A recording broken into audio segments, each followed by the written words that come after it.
gente, tudo bom com vocês? Estamos de volta para estudarmos mais um capítulo do livro O Libertador. Olá, garotada, tudo bem com vocês? Vamos juntos hoje mais 2 capítulos, né? Hoje nós temos 2 capítulos importantíssimos para estudar que tem a ver com o que estudamos ao longo de toda essa semana, que foi a lição número 5, que tem o título Uma Visita Tumultuada. Mas antes da gente entrar assim nessa parte onde mesmo, que o capítulo 24 é o que está falando mais a respeito do que nós estudamos nessa semana. O capítulo 23 tem o título Daniel identifica Jesus como o Cristo. E esse capítulo eu achei muito importante, assim, interessante, porque ele vem mostrando pra gente o que acontece quando nós deixamos de ouvir o que a palavra de Deus diz. Mas como assim? Bem, aqui está falando que Daniel, ele, em seus escritos ali, ele identificou Jesus como Cristo, mas a gente pode voltar um pouquinho querendo saber assim, qual o intuito de Deus quando ele levou essas profecias até Daniel.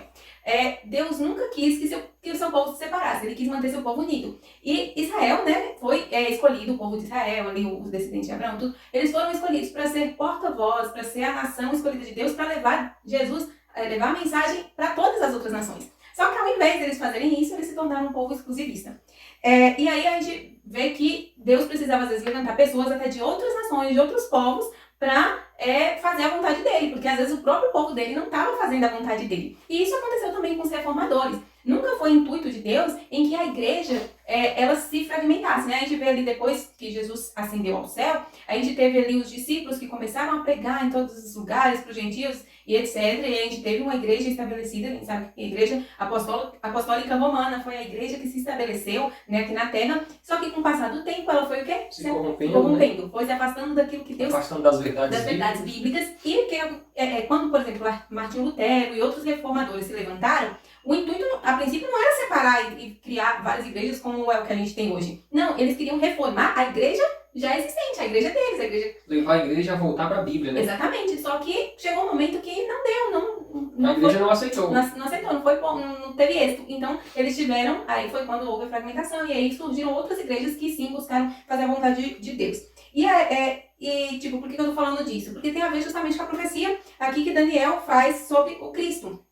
Ele fala que, em Daniel 9:25, ele diz: saiba e entenda, né, ele falando do Cristo que viria, saiba que entenda que a partir da promulgação do decreto de restauração de Jerusalém até o ungido, o líder, seria 7 semanas e 72 semanas, ou seja, 69 semanas ou 483 anos. E aqui ele faz diversas profecias, assim, a gente não vai se aprofundar agora na profecia em si, mas ele avisou que o ungido, que o Messias viria. E aí o que o povo de Israel fez? Não se atentou para a palavra de Deus. Praticamente ele revelou a data, né? Exatamente. Quando sair a ordem para edificar Jerusalém, é só fazer essa contagem aqui. Vocês vão chegar a ter o ungido, né? O nascimento do ungido. E essa profecia que é importante para o estudo dessa semana, que a gente vai entrar daqui a pouco mais a fundo da visita tumultuada que foi Jesus lá em Jerusalém, lá em Nazaré, o povo ali na região onde ele nasceu. O que isso aqui tem a ver? Essas 7 semanas que ele coloca separadas, são 7 semanas que são separadas. Seria 7, ou melhor, aqui ó, no meio por 7 anos, que seriam esse período, durante 7 anos, que é essa primeira semana separada que ele coloca, depois que o Salvador deu início ao seu ministério, o evangelho seria pregado principalmente para os judeus. Então, depois que o ungido viesse, teria uma semana especial, uma semana profética, né, esses 7 dias que seriam 7 anos, em que seria o evangelho pregado exclusivamente para os judeus. Deus queria fazer com que os judeus recebessem a mensagem e que a partir deles, os outros povos, as pessoas, conhecessem sobre a palavra de Deus, sobre o evangelho, sobre a vinda do Messias, a sua segunda vinda. Durante os 3 primeiros anos e meio, o próprio Jesus trabalhou pregando, levando a mensagem. Os outros 3 anos e meio foi depois que Jesus já tinha morrido, né? Ele pregou 3 anos e meio. E esses outros 3 anos e meio foram seus discípulos. E acabou esse período como se fosse o período da porta da graça para os judeus, assim, um período especial dos judeus, acabou quando eles recusaram serem os porta-vozes de Deus aqui na terra para levar a mensagem de Jesus quando apedrejaram Estevão. Então, naquele momento, eles selaram definitivo, assim, abrindo mão de ser aqueles que iam levar o evangelho às outras nações. Não queria saber de Cristo, de cristianismo, de Jesus, de nada, não queria aceitaram. saber de nada. Então, ele selou a sorte deles aí, matando Estevão. Já tinha matado Jesus, E aí, agora mais 3 anos e meio depois, acontece eles matando Estevão, né?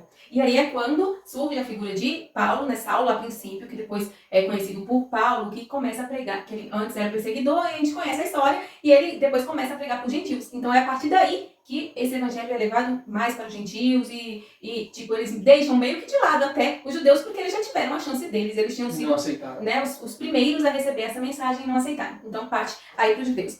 E aí por que a gente estuda isso? Porque tem muito a ver com o que a gente vai saber desse episódio que aconteceu com Jesus, que já foi um indício de recusa dos judeus em aceitar o Messias. E o porquê dessa recusa? Vamos entender um pouquinho mais sobre isso no capítulo 24, que é: não é este o filho do carpinteiro? Muito bem, né? A Sabrina já falou sobre as profecias de Daniel, no capítulo 23, e no capítulo 24 está falando sobre o filho do carpinteiro. Ou seja, Jesus... Aí tem uma música bonita de Sérgio Salles que fala do carpinteiro. Ai, eu esqueci, senão tinha até Olha, certo cantar aqui. Ai, não esqueci.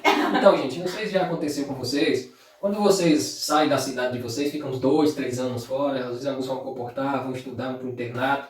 Aí quando volta, cheio de novidade, os irmãos botam você para pregar na igreja, para cantar, passar a lição, e você fica naquela alegria, tudo novo. E a igreja quer ver você pregar, esse menino deve ter aprendido alguma coisa. Eu me lembro quando eu saí com 18 anos para ir para a comportagem, fiquei alguns meses comportando. Quando voltei, a igreja estava naquela alegria para me receber, e eu estava pregando de manhã, de tarde, de noite, em todo lugar. Todo mundo só queria que eu pregasse, porque era novidade, né? Esperando que eu aprendi muita coisa. Então, assim, aconteceu isso com Jesus. Jesus sumiu um tempo aí viajando, curando gente, pregando e tal. Aí, alguns anos, algum tempo passou, ele volta lá na sua terra natal, em Nazaré, lá em Nazaré. E aí aquele povo conhecido, naquela euforia, convida ele para ir pregar na igreja, para ir fazer a leitura, né, lá na frente da igreja, todo mundo curioso, já tinha ouvido até falar algumas coisas dele, ele chega agora novo ali. As pessoas o colocaram para pregar na igreja, para fazer a leitura, né? Um momento de leitura. Quem né? fazia sermões, os sacerdotes, né? Mas qualquer pessoa, homem, qualquer um da comunidade ali poderia fazer a leitura. Tinha um momento separado para isso, né? Para dar oportunidade para um membro da sinagoga. E essa oportunidade foi dada para uma pessoa que voltou de volta para sua terra. Cuidado com o novato, o rapaz que voltou agora para visitar a terra natal. E Jesus, ele agora começa ali uma leitura do livro de Isaías, né? E ele começa lendo ali sobre uma profecia muito interessante que apontava para ele mesmo, né? Ele leu justamente essa parte aqui que se encontra em Isaías, que diz assim: o Espírito do Senhor está sobre mim, porque ele me ungiu para pregar boas novas aos pobres. Ele me enviou para proclamar liberdade aos presos e recuperação da vista aos cegos, para libertar os oprimidos e proclamar o ano da graça do Senhor. E falou com intenção, com poder, e o povo ficou glória e aleluia. Porque o povo que estava naqueles dias pregando sobre a vinda do Messias, só que eles esperavam o Messias poderoso, filho de uma família rica, com muito dinheiro. Que ele virar um exército. Isso. No mínimo, ele já devia começar com um grupo de soldados ali para fazer a guarda pessoal dele, né? Aí Jesus chega e começa a ler, o povo fica animado, ele está pregando sobre a vinda do Messias, né? E aí Jesus olha para todo mundo naquela euforia e diz assim: esse aqui sou eu. Isso aqui se cumpriu hoje, ó. Aqui o que eu acabei de ler já se cumpriu. Se cumpriu aqui agora. E eu estou aqui falando com vocês. Não, engraçado que eu lendo esse capítulo, desde a lição, depois eu fui ler o livro, eu fiquei imaginando a cena, porque fala que quando Jesus acabou de ler, todo mundo ficou maravilhado. Acho que ele falou assim com poder, sabe, assim na voz e tal. Todo mundo ficou maravilhado e falando bem. Ele, ele terminou de ler, devolveu os rolos pra... Ele deu algumas explicações, né? Sim. Sobre os papéis do Messias e tal. E aí deixou o povo ainda mais feliz, mais animado. Né? Aí devolveu os rolos lá da leitura para o escriba lá guardar e sentou de novo. E enquanto ele sentou, ele viu aquele burburinho na igreja, sabe? Assim, todo mundo falando assim: você viu aquilo? Nossa, falou com poder, é verdade. O Messias vai vir e vai não sei o quê. Aí Jesus pegou e fez um comentário lá no banco, assim: pois é, e cumpriu hoje. Se cumpriu. Esse comentário acabou com tudo que vocês acabaram de ouvir. Aí esse comentário aí acabou com toda a animação do povo, porque o povo falou assim: oxi. Aí foi que eles falaram assim: o que ele tá falando? Aquele povo começou agora a ficar assustado. Peraí, o cara estava lúcido até agora e começou a falar besteira. Ele está dizendo que é ele que é o Messias, que é ele que é o Salvador. Que história é essa? Ué, não é ele que é o filho de José, o carpinteiro? Ele começou a perguntar: que nada, rapaz. Eu ia falar: que nada, rapaz. Esse aí é o filho de José ali, esse é o carpinteiro. Vivia ali o dia todo aí, eu via ele passando pra lá e pra cá, carregando coisa com o pai dele. Feijão com farinha aqui com a gente aqui, era moleque aí na rua, trabalhava aí com o pai dele. Que Messias, rapaz, filho de José. Aí o povo começou ali dentro da sinagoga a questionar, a zombar, né? A fazer o que me chamou a atenção é que diz que, tipo assim, acho que Jesus falou com muita autoridade e sinceridade. Diz que essa sinceridade era vista no olhar de Jesus. Quando Jesus olhou para eles viram a pureza de Jesus e enxergaram a sua própria impureza. Tipo, era como se a pureza, a santidade de Jesus fosse uma repreensão para os seus próprios pecados, defeitos e impureza e insinceridade. Isso deixava eles E eles ficaram irados com isso, porque era como se Jesus quisesse ser bom demais. Não tem quando você faz as coisas... não sei se já aconteceu com você, mas não tem, já aconteceu com você em algum momento que parece que fazer o certo era errado? Porque você fazer o certo, as pessoas achavam que você estava querendo se mostrar, querendo ser bom demais, querendo ser melhor que elas. Eu não sei se já aconteceu com você, mas até nós, às vezes, por sermos cristãos, deixarmos de fazer algumas coisas que o mundo oferece, que o mundo acha que é normal e tudo mais, e quando você está na sua roda de amigos, por exemplo, se está todo mundo bebendo, ou se está todo mundo fazendo alguma coisa que você não vai fazer, e às vezes as pessoas te olham como se você quisesse ser superior, ser melhor do que elas. Estranho ali, né, que você está fazendo algo que não é legal, que é imoral, né? Exatamente, você está fazendo certo e está errado. E aí foi esse olhar, tipo assim, eles repreenderam Jesus por Jesus ser melhor que eles, é tipo isso. Eles não suportavam essa ideia de um carpinteiro agora se declarar o salvador da humanidade, o Messias tanto esperado, né? Então, assim, nesse momento, Jesus imaginou assim, eu preciso falar umas verdades aqui agora, né? Já que virou esse escândalo aqui, todo mundo não está medindo esforço para falar o que pensa, então eu vou falar então a realidade. Vou falar umas verdades aqui agora. Jesus levanta e começa a dizer assim, nenhum profeta é aceito em sua terra. Asseguro-lhes que havia muitas viúvas em Israel no tempo de Elias, quando o céu foi fechado por 3 anos e meio, e houve uma grande fome em toda a terra. Contudo, Elias não foi enviado a nenhuma delas, senão a uma viúva de Sarepta, na região de Sidom. Tipo, de um povo pagão. Tipo assim, inúmeras pessoas estavam sofrendo pelo mesmo problema no povo de Deus. Mas Elias foi socorrer uma do povo estrangeiro, porque o povo que se diz povo de Deus não reconhece aqui o poder de Deus no meio deles. Era meio como se não tem assim, fé, né? Exatamente, não tem fé. E é como se falasse, se ele tivesse feito isso por um aqui, o povo era perigoso até achar ruim, porque ele fez alguma coisa, em vez de achar bom, achar ruim, porque você faz o certo e o povo tá te criticando. É como se assim, eu tô curando, eu tô fazendo as coisas no meu povo, eu tô sendo criticado por isso. Então aí,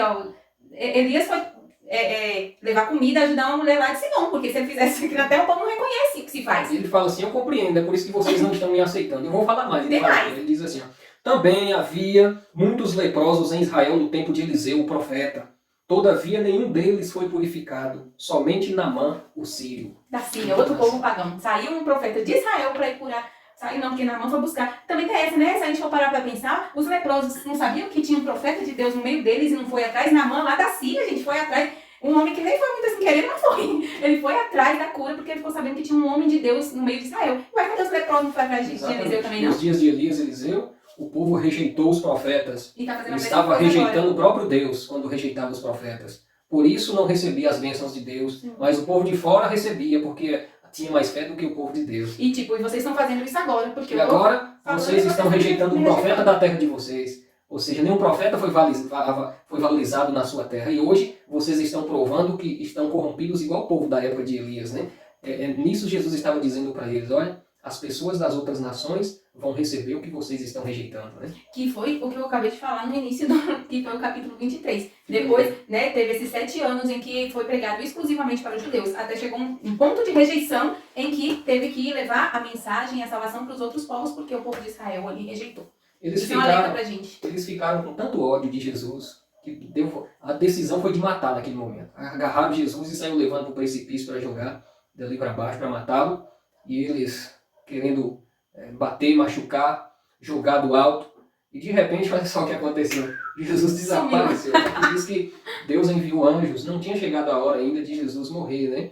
E ali o povo ia matá-lo se Deus não enviasse anjos ao seu respeito para te guardar em todos os teus caminhos, né? Deus não enviou anjos para salvar só Jesus, que era o filho dele legítimo, assim, que veio salvar a humanidade.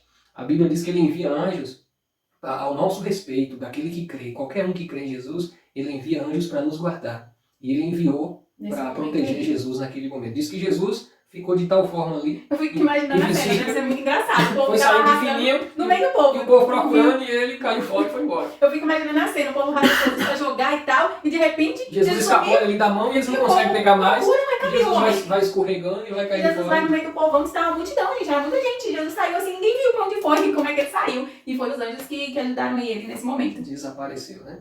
Então, queridos, com essa história, O que podemos aprender? eu percebo que o povo de Israel, eles rejeitaram o Salvador. E por isso perderam as bênçãos legítimas que era primeiro para eles, né? Eles rejeitaram. E essas bênçãos foram estendidas para o resto do mundo, a partir do apóstolo Paulo ali, começa a levar essa salvação no mundo inteiro. Primeiro houve a semana profética lá, dedicada exclusivo para os judeus, eles rejeitaram, e agora foi estendida para mim e para você. Amém? Amém. Não, Que possamos não fazer como eles, né? Não possamos nós rejeitar essa verdade, essa salvação nos nossos dias, né? Ele ofereceu de graça a salvação, a vida eterna. Não rejeitemos como os judeus fizeram, mas vamos aproveitar a oportunidade e agarrar nessa esperança, para que um dia eu e você possamos estar juntos vivendo eternamente ao lado de Jesus. Amém? Amém, amém. Antes da gente fazer uma oração, só quero lembrar você que se você ainda não é inscrito no canal, inscreva-se aí, não perca mais tempo. Compartilhe com seus amigos. Exatamente, compartilhe esse e todos os outros vídeos aí com seus amigos, que assim você também vai estar espalhando a palavra de Deus. Também não se esqueça de seguir a gente lá no Instagram, no Facebook, porque lá a gente também tem conteúdo especial para você e a gente vai estar mais próximo. Então vamos fazer uma oração e que você tenha um ótimo sábado na presença de Deus, e amanhã a gente se encontra de novo com mais lição ilustrada com o tema da próxima semana. Amém. Vamos orar? Grandioso Pai, obrigado porque o Senhor enviou o Teu Filho para nos trazer salvação. Ele sofreu, morreu em nosso lugar, e hoje temos a oportunidade de escolher a vida eterna. Escolhemos nesse momento a vida. Amém. E queremos um dia morar eternamente com o Senhor. Amém. Esse é o nosso desejo, em nome de Jesus. Amém. É isso aí, gente. Um bom sábado e até a próxima. Beijo, beijo. Valeu, meus Tchau. queridos. Grande abraço aí para vocês e até a próxima.